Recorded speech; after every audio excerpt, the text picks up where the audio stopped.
ಇನ್ನು ಸೋಮಣ್ಣ ಗೆಲುವು ಕಷ್ಟ ಅಂತ ಮಾಜಿ ಸಚಿವ ಮಾಧುಸ್ವಾಮಿ ಹೇಳ್ತಾರೆ. ಸೋಮಣ್ಣ ಸೋಲಿನ ಪರೋಕ್ಷ ಸುಳಿವನ್ನ ಕೊಟ್ಟಿದ್ದಾರೆ ಮಾಧುಸ್ವಾಮಿ. ತುಮಕೂರು ಗ್ರಾಮಾಂತರದಲ್ಲಿ ಸೋಮಣ್ಣಗೆ ಲೀಡ್ ಕೊಡಿಸ್ಲಿ, ಸೋಮಣ್ಣಗೆ ಗೆಲುವು ಸಿಗೋದು ಕಷ್ಟ. ಈಗ ರಾಜಣ್ಣ ಕಾಂಗ್ರೆಸ್ ಪರ ಗಟ್ಟಿಯಾಗಿ ನಿಂತಿದ್ದಾರೆ.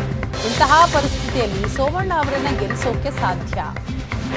ಸೋಮಣ್ಣ ಸೋಲಿನ ಪರೋಕ್ಷ ಸುಳಿವನ್ನ ಕೊಟ್ಟಿದ್ದಾರೆ ಮಾಧುಸ್ವಾಮಿ.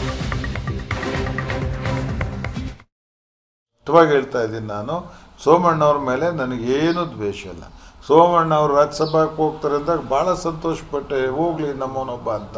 ಬಟ್ ಅವ್ರು ಯಾಕೆ ಎಲ್ಲರ ಮೇಲೂ ಬಂದಂಗೆ ಚಾಮರಾಜನಗರ, ತುಮಕೂರು, ಅರಸೀಕೆರೆ ಬಂದು ಅವ್ರಿಗೆ ಸೀಟ್ ಕೇಳೋದು, ಎಲ್ಲೋ ಒಂದು ಕಡೆ ಸೋಮಣ್ಣ ಬತ್ತವ್ರೆ ಅಂದಾಗ ಜಾತಿ ಐತೆ ಅಂತ ಬ್ರ್ಯಾಂಡ್ ಆಗೋದು, ಬೇರೆಯವರೆಲ್ಲ ನಮ್ಮನ್ನು ವಿರೋಧ ಮಾಡೋ ಸ್ಟೇಜ್ ಯಾಕೆ ತರ್ತಾರೆ ಇವರು ಅಂತ ನಾನು ನಿಮ್ಗೆ ಹೇಳಿದ್ದೆ. ಬಹುಶಃ ಮುದ್ದನಮೇಗೌಡರು ಆ ಥರ ಮಾಡಿಬಿಟ್ರು, ಬಿಡಬಾರ್ದಾಗಿತ್ತು ಅಂತ. ಅವತ್ತು ನನ್ನ ಮನಸ್ಥಿತಿ ಹಂಗೆ ಇತ್ತು. ಮುದ್ದನಮೇಗೌಡರಿದ್ರೂ ನಾವು ಮಾಡ್ತಿದ್ವು. ಅವತ್ತು ಬಿ ಜೆ ಪಿಲಿ ಯಾರಿಗೆ ಕೊಟ್ಟರು ಮಾಡ್ತಿದ್ವಿ ನಾವು.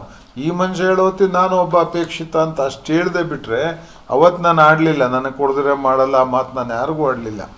ಇವತ್ತು ನಾನು ಸ್ಪಷ್ಟವಾಗಿದ್ದೀನಿ, ಯಾರು ನನ್ನ ಬೆಂಬಲಕ್ಕೆ ನಿಲ್ತಾರೋ ಬಿಡ್ತಾರೋ, ಯಾರು ರಾಜಿ ಆಗ್ತಾರೋ ಬಿಡ್ತಾರೋ, ನಾನು ಹೊರಗಡೆಯವ್ರನ್ನ ನಾನು ಪ್ರೋತ್ಸಾಹ ಮಾಡೋದು ನನ್ನ ಮನಸ್ಥಿತಿಗಲ್ಲ. ಎಂ ಪಿ ಬಂದು ಇದನ್ನು ಉದ್ಧಾರ ಮಾಡ್ತಾರೆ, ಎಂ ಪಿ ಬಂದು ತುಮಕೂರು ಸಮಗ್ರ ಅಭಿವೃದ್ಧಿ ಮಾಡ್ತಾರೆ.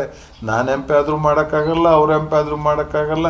ಅವ್ರಿಗೆ ಅವ್ರವ್ರ ಲಿಮಿಟೇಷನ್ ಇದೆ. ಏನು ಭಾರಿ ಸ್ಕೋಪು ಪಾರ್ಲಿಮೆಂಟ್ ಮೆಂಬರ್ಗೆ ಜಿಲ್ಲೆ ಅಭಿವೃದ್ಧಿ ಮಾಡೋಕ್ಕಿರಲ್ಲ. ಏನೋ ಒಂದು ಸೆಂಟ್ರಲೈಸ್ಡ್ ಇಂಡಸ್ಟ್ರಿ ತರ್ಬೋದು, ಇಂಥ ತರ್ಬೋದು. ಅದೇನೋ ಅವ್ರೇನೋ ಬೇಕಾದಷ್ಟು ಕ್ರೈಟೀರಿಯಾ ಇಟ್ಕೊಂಡಿರ್ತಾರೆ.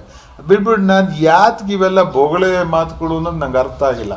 ಏನು ತುಮಕೂರು ಅಭಿವೃದ್ಧಿ, ಏನು ಅಭಿವೃದ್ಧಿ ಮಾಡ್ತಾರ್ರಿ?